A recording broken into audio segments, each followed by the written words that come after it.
Si les Peshmerga sont en première ligne pour combattre les djihadistes de Daesh dans la reconquête de Mossoul, au Kurdistan irakien, les autorités se battent sur un autre terrain, celui de l'idéologie religieuse.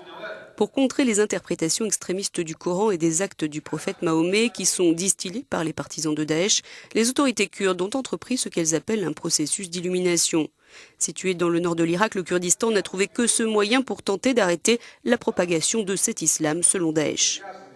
L'une des dernières mesures préventives mises en place a été de bannir certains imams qui, les vendredis de prière, en profitaient pour appeler à se montrer solidaires de Daesh et de ses actes terroristes, incitant ainsi de jeunes Kurdes à aller grossir les rangs des kamikazes ou à partir pour combattre en Syrie. 5% des prêches du vendredi seraient concernés. Nous nous focalisons sur les sermons du vendredi pour combattre l'idéologie extrémiste et essayer de promouvoir la coexistence des religions et des nationalités, des communautés, pour apporter amour, paix et maintenir une sécurité intérieure. La guerre contre Daesh repose sur nos épaules, nous sommes face à une très grande responsabilité.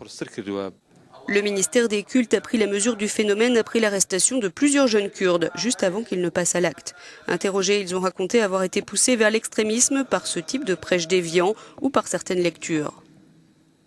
Le ministère du culte régional kurde a donc aussi décidé de surveiller toute la littérature à disposition dans les mosquées, les bibliothèques, les prisons et de faire retirer tous les ouvrages qui font la promotion du fondamentalisme islamique et des idées extrémistes.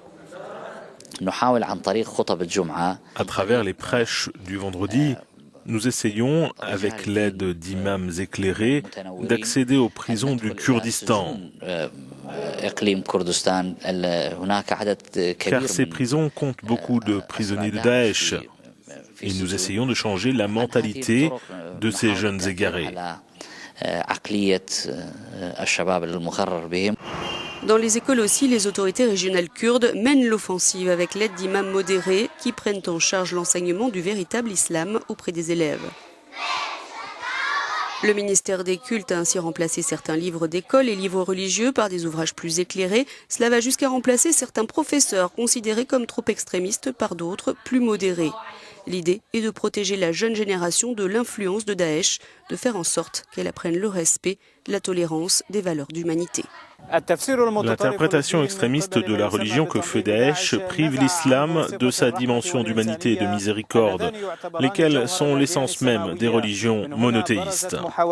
Mais les hommes de foi se sont lancés dans une contre-offensive, tentant de réintégrer les jeunes qui se sont fourvoyés, de protéger les fidèles des interprétations extrémistes de Daesh. Depuis Erbil en Irak, Mohamed Cher Ibrahim pour Euronews.